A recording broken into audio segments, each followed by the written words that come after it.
휴양은 물론 치유 기능까지 갖춘 숲의 가치가 점차 높아지고 있는데요. 숲을 건강하게 가꾸고 유지하기 위해서 정부가 산림의 건강 상태를 진단하고 관리하기 위한 모니터링 체계를 마련했습니다. 그래서 오늘 사이언스 앤 피플에서는 국립산림과학원 산림생태연구과 김선희 박사와 함께 자세한 내용을 살펴보도록 하겠습니다. 안녕하세요. 안녕하세요. 네, 건강한 산림하면 울창한 숲에 다양한 생물들이 살아가는 모습을 생각해 보게 되는데요. 이 생태적인 관점에서 봤을 때 어떤 산림이 건강한 산림이라고 할 수 있을까요? 생태적인 관점으로 봤을 때 산림은 살아서 움직이는 매우 복잡한 자연 공동체이기 때문에 다양한 해석이 가능합니다. 네. 따라서 기본적으로는 건강한 산림이라고 하는 것은 산림에 주어진 어떠한 장애도 스스로 극복을 해내면서 산림이 가지고 있는 다양한 속성들을 잘 유지하는 산림이라고 하겠습니다. 근데 최근에는 이러한 생태적인 관점에 사람들이 이용하는 관점이 더해져서요. 생태적으로 안정된 구조와 기능을 유지하면서도 사회적, 경제적, 문화적으로도 혜택을 원활하게 우리한테 제공하고 있는 산림을 건강한 산림이라고 정의하는 것이 대두되고 있습니다. 네. 그렇다면 건강한 산림이 가진 기능과 역할은 어떤 것들이 있을까요?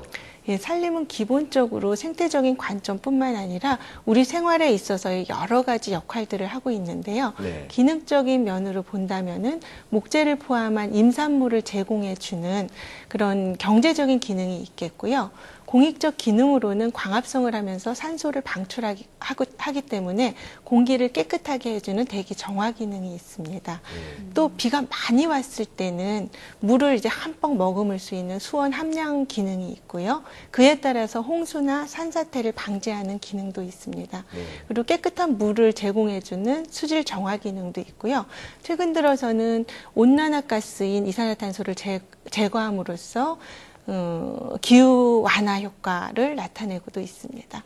그 외에도 산림동물을 보호하는 기능이나 또 다양한 생물 다양성을 유지하는 기능 등이 있고요. 최근 각광받는 기능으로서는 산림 휴양 기능이나 치유 기능들이 있습니다.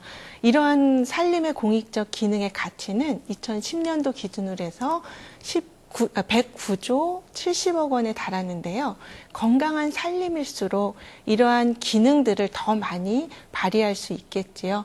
그래서 우리가 산림을 보다 건강하게 관리해 줄수록 더 많은 혜택을 기대할 수 있는 것입니다.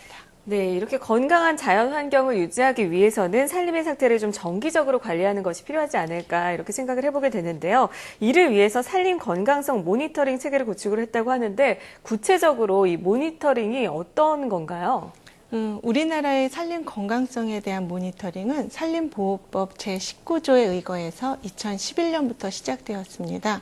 전국 산림의 총 1000개소의 조사 표본점을 대상으로 매년 200개소씩 2005년까지 1차적으로 산림 건강성에 대한 현황 조사가 지금 이루어져 있고요. 2016년부터는 동일한 표본점에 대해서 5년 주기의 모니터링 조사가 수행될 계획입니다. 네네. 그래서 이처럼 산림 건강성에 대한 장기적인 모니터링을 통해서 산림 건강성을 진단 평가하고 DBMI 시스템을 구축하여서 산림 건강성 변화 양상 및 취약성을 분석 평가하여서 그 대응 방안을 모색하고자 합니다. 또 현재 산림 건강 활력도 조사에 있어서는 수목, 식생, 토양, 대기 등 이렇게 크게 4개 대부문으로 이루어져 있고요. 보도 정밀한 조사를 위해서 각 부문별로 세부 항목들을 선정을 하고 조사 분석 중에 있습니다. 네, 지금 수목, 식생, 토양, 대기 이렇게 4가지 부분으로 나눠서 분석한다 이렇게 말씀을 해주셨는데요. 보다 정밀한 진단을 위해서 어떤 노력을 하고 있나요? 4개의 부문 중에서 우선 수목 건강 부분 같은 경우는 산림과 또 산림을 구성하고 있는 개개의 수목의 건강성을 평가할 수 있는 수관 활력도라든지 수관급 등 8개 항목과요. 식생 건강 부문 같은 경우는 산림 식생의 구조나 천이 단계, 그리고 생태적 지위 등을 평가할 수 있는 11개 항목. 그리고 토양 건강 부문은 토양의 물리성이나 화학성을 포함한 8개 항목으로 총 29개의 세부 항목들이 조사 분석되고 있습니다.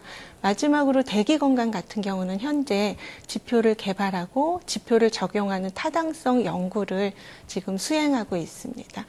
특히 우리나라처럼 산림이 다양한 유형으로 이루어질 경우에는 보다 정도 높게 산림 건강성을 평가하기 위해서는 지속적인 지표 개발이라든지 평가 기법 개발에 저희가 지속적으로 노력을 기울이고 있습니다. 네, 그렇다면 현재 산림 건강성 조사는 어느 단계까지 와 있고, 그리고 앞으로 이 모니터링을 통한 결과는 어떻게 활용을 할 수 있을까요?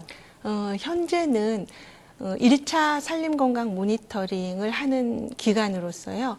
2015년도에 1차 조사가 완료될 예정이므로 현 단계에서는 우리나라 산림 생태계의 건강성의 현 상태에 대한 데이터를 수집하고 있는 단계로 보시면 됩니다. 네네. 그래서 이 5년간의 1차 조사 결과가 종합적으로 분석되고 산림 건강성 진단 평가가 종합적으로 이루어지면은 우리 산림을 보다 건강하게 관리하기 위한 그 산림 정책을 수립하는 기준 자료로 활용할 수 있을 것으로 생각됩니다. 네, 기후변화나 환경 문제로 우리나라의 산림 생태계가 위협을 받고 있는 상황이잖아요. 아무래도 좀 대응할 수 있는 방안들이 시급해 보이는데 이 산림 건강성 모니터링을 통해서 어떤 효과들을 볼 수가 있을까요?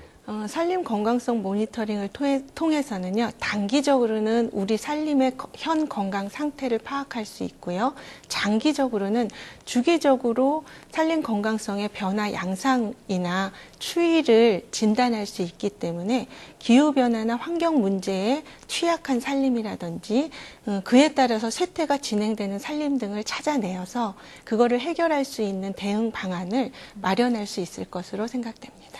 네, 이 산림의 건강 상태를 파악해서 취약한 부분을 보완하는 데 많은 도움이 될 것으로 기대가 되는데요. 사실 국민들이 이런 정보들을 직접 확인할 수 있으면 좋지 않을까 이런 생각을 해보게 돼요. 이를 위한 어떤 대책이 있을까요? 일단은 산림 건강이라고 하는 거는 우리 기본적인 국토 환경이기 때문에 국민들의 삶에 직접적인 영향을 주고 있는 부분입니다. 그래서 저희가 지금 조사하고 있는 산림 건강성 모니터링 조사 정보는 국민한테 당연히 제공이 돼야 되겠지요. 그래서 네. 앞으로 이 산림 건강성 조사 자료의 DB를 구축을 하고 또 국민이 누구나 필요에 따라서는 쉽게 접근하고 찾아볼 수 있도록 인터넷상의 관련 그 사이트를 개설할 계획입니다.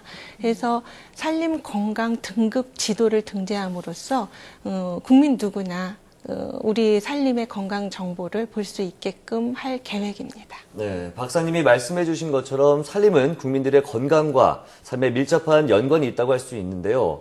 이 산림 건강성 모니터링을 통해 건강한 자연 환경을 유지하는 것은 물론 산림 자원의 질적 가치도 높아질 것으로 기대가 됩니다. 오늘 말씀 고맙습니다.